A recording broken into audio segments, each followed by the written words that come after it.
Currently, the world is said to have this unquenchable growing desire for the spillage of the blood of all Jews. It has nurtured this lust for quite some time, perhaps since 1948 and/or the days of Yassar Arafat. The Bible, the infallible word of the living God, assures us that at some point in the not-too-distant future, on His command, a hostile, bloodthirsty consortium of nations will do just that. They will come literally gunning for the blood of all Jews. As the deck is stacked now, however, there is a major, powerful, and highly influential impediment to that grand initiative that must, and the Bible assures us, will be removed. Informed Bible prophecy students know that this impediment cannot but be the hated and despised Babylon the Great. Join us in this riveting study as we reveal the who of Babylon the Great and the why driving God's unabated loathing of her and His relentless determination to see her forever demolished, never to rise again. Preface. Pearl Harbor aside, 1993 was the year of the first enemy offensive on mainland American soil, since in concession to defeat, the Redcoats were driven out in 1776, or at least it was officially declared and documented that they no longer controlled the colonies. 9/11/2001 was a reminder and proof positive that it was far from the last. Note, it has been brought to my attention that, by consequence of the War of 1812, the British were drawn back onto American shores briefly, in which case Washington, D.C. was destroyed before they left for good. This appears to be another one of those facts of American history that revisionists conveniently saw fit to leave out of school textbooks. Military analysts and forecasters fully anticipate and warn that whether by Al-Qaeda, Hamas, or whomever the U.S. could be hit again, hard, sometime within the next few years. Some thought as early as 9/11, 2013. Today, as of 07 or 04, 2021, as the nation celebrated another 4th of July, we can all breathe a sigh of relief given the fact that that grim prospect has yet to materialize. Meanwhile, in answer to the expectations of those analysts and other pundits which square with the Bible's millenniums-old predictions, the grim reaper stands, his sickle ever at the ready. Whatever the joyous festivities surrounding this or any Independence Day celebration, the fall of a powerful, globally recognized end-times commercial and political entity that will be catastrophically cut down while still standing tall at the height of her glory remains as much imminent as it is assured. The reaper's weight will not go unrequited. His patience will be served its just reward. He will have his day and his fill at the expense of that end-times nation who is the center of God's sore displeasure. As with the Pharaoh and his Egyptians of old, followed by Nebuchadnezzar and the Babylonians, this is why this nation was raised up, an arrogant, gloating, egotistical entity that could and would be knocked down, to the glory and satisfaction of the one who beyond question orchestrated her being. Who could that be, you ask? Contrary to Harold Camping and the Mayans and their calendar, the Bible purported without equivocation that there would be life after 2012. And so it is. The world did not end, but many wondered, could this be the year of the beginning of the end for the world's most powerful nation, ever? Is America mentioned here or anywhere else in Bible prophecy? Like Babylon the Great of the Apocalypse, none has ever enjoyed such privilege and prestige as she. The melting pot shares a profile with antiquity that is exactly identical in virtually every way. Could it be, therefore, that God actually harbors a deep-seated loathing and a seething longing that could see her calamitously emptied of all that she holds near and dear, thrown back in time 200 years in horrific short order in the not-too-distant future? Why would he, you wonder? Furthermore, modern technology is marvelous indeed, but has it contributed sufficiently to any nation's killing machine, so as to allow for the downing of so strong and dispersed a nation, so formidable a force, in only 60 minutes, knowing her might and the known strategic distribution of that might around the world? Is that rational? After all, God's assurance is that it is the nations who, unwittingly, perhaps, will do the honors of the administration of His wrath. The facts are startling.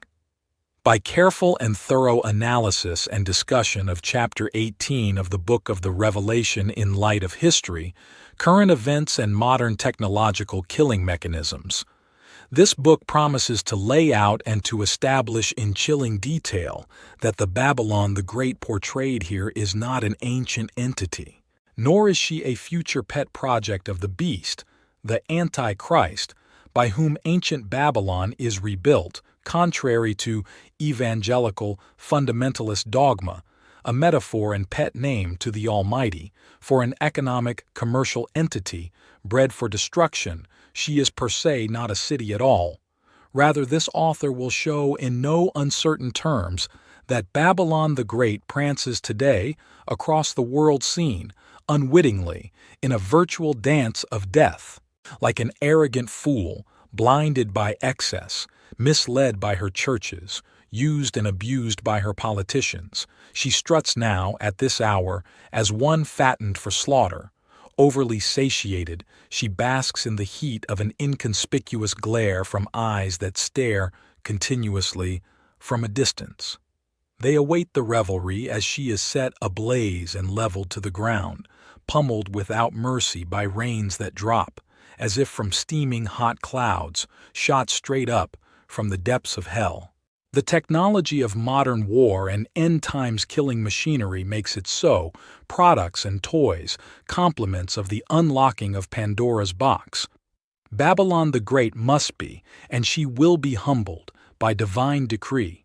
She will be eternally humiliated before the apocalypse can commence. Yet God assures us that He seeks glory and recognition in the eyes of men from both her ruinous collapse and the triumphant rise of the Jews.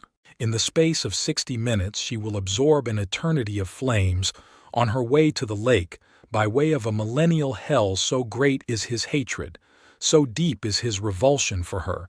No nation is, has been, or ever will be more hated than she is. The die having been cast, the type now set, God issues a stern, searching and sweeping warning to a symbolic 7,000 in her midst. 1 Kings 19, 13, 14, 19. As if to a private Ryan who weighs heavily on his heart, distinguish yourselves, or you will share in the gluttony of her ravenous, complete decimation. Revernaus 18:4. Prologue. Every waking moment, 300 million citizens of privilege face unknowingly the grim prospect of an arrogant homeland who, at the height of her folly, in nonchalant frolic, is subject to an everlasting oblivion through a virtually instant vaporization. She is as much known for her power as for her prosperity, for her prestige as for her privilege. There is none like her now. There has been none like her in the past. There will never be another like her in the future. God's will does not demand it. The nations, per the wisdom of Henry Kissinger, are already conditioned to never allow for it. From her conception in antiquity, she was as real as life itself, known and confined to the mind of her Creator. Since her revelation, in the unveiling, she has long been to men a mere specter of her current reality, for 2 virtual millennia. Relished from afar with only the most grievous loathing, her being is confined to these last days. Across the annals of time throughout all the history of mankind, only 2 entities gracing the minds of modern men can claim her profile, one on paper, the other in flesh. The amount of attention and detail given to her much-desired downfall far surpasses that of any other single theme in the Apocalypse, written by John. That makes her the lead-off witness in this revelation of God's determination for the close of the latter days. For almost 2,000 years, she has been catalogued under the pseudonym Babylon the Great. Who is she, in today's terms? She is envied and hated by most, loved by some, needed by all. Any of her citizens making $2,000 in 1 month make more than 75% of the world's 7 billion souls will earn in 1 year. This makes Babylon the Great unmatched in every way among global entities in these end times. Nonetheless, examined from a higher point of view, rated on a higher scale, none is more insufferable than she. She is cosmopolitan, a free trader, greatest military power of all time. No nation has ever been more blessed in virtually every sense of the word than Babylon the Great, not even the apple of God's eye. Yet from above, as she is scrutinized daily, sifted and weighed in the balances moment by moment, having defied even God and His will in favor of her own. One sole determination for this end times giant and envy of the other nations has been handwritten upon the walls of her waning hours, for impact, for a dramatic and dynamic show of force. As she struts, as she rattles her saber, as she flexes power-packed muscle of a military might most uncanny, and as she gloats in Goliath overtones before the world around the globe, wielding teeth in testament to that strength, by divine decree, she must and she will be obliterated in under 1 hour. Although envied and despised by all, the industrialized world will not be able to continue as is without her. Her impact and influence upon the nations of the earth will have been unparalleled. Her loss and downfall will spell financial ruin and economic chaos the world over. To date, one and only 1 foot fits her profile. By God's design, none can ever fill the void she will leave. This book, Prelude to the Apocalypse, America in Bible Prophecy, begins with a thorough examination of the 18th chapter of the book of the Revelation. To further develop, establish, and buttress the thesis of this treatise, the book is basically divided into several main topics. Revelation 18, an expository look at the 18th chapter of the book of the Revelation.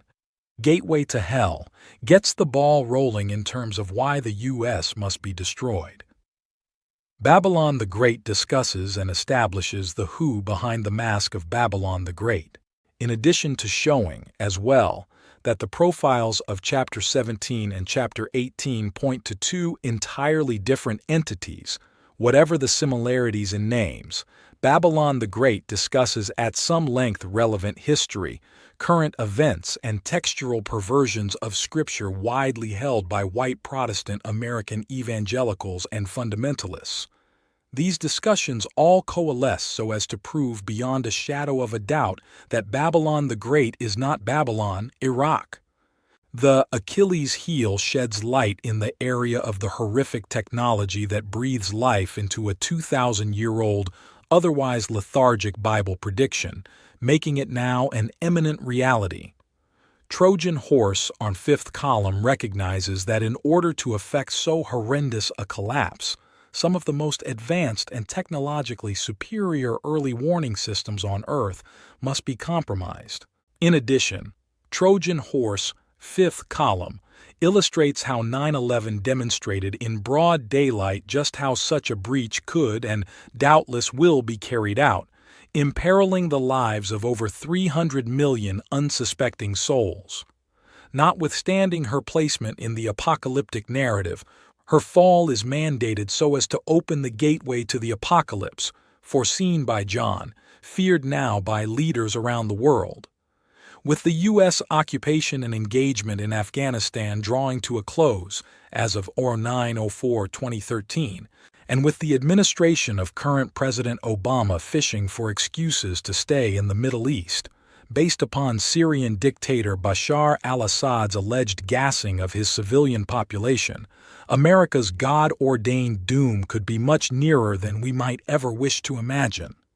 The tension in that region raises the specter of that impending doom that much higher, thanks to Assad's counter-threat to Israel and by the Russia-China threat to intervene on behalf of Assad, should the U.S. go ahead with plans to fire missiles into Syria. But for God's determination, no one wants, nor can any side afford, a protracted war with the U.S. The chief beneficiary, quite in keeping with her motto, "War is good for the economy," would be the melting pot. Thus, realizing that she wants war and she needs war, like a green-eyed monster who thirsts for blood, should a shootout start, once it starts, whatever is to be done to her, by her enemies, must be done quickly. Babylon the Great must be dispatched in short order, and that post-haste. And, as mentioned previously in the preface, the events and tensions surrounding the Ukrainian Crimea Peninsula just might be the trigger that fires the one nation most capable, alone, of ushering in the Bible's long-anticipated downfall of the USA. This being the case, before either the events spelled out in the Revelation or those of the visions of the prophet Ezekiel can transpire, Babylon the Great must and will fall, well, within the space of 60 minutes. And that, my friends, will do it for this first episode of our Bible Prophecy Masterclass. Please make plans now to join us next time for episode number 2 of this compelling podcast. Also, don't forget to tell others about this grand initiative. Until next time, as we depart and you smash that like button and subscribe, may God richly bless you and yours.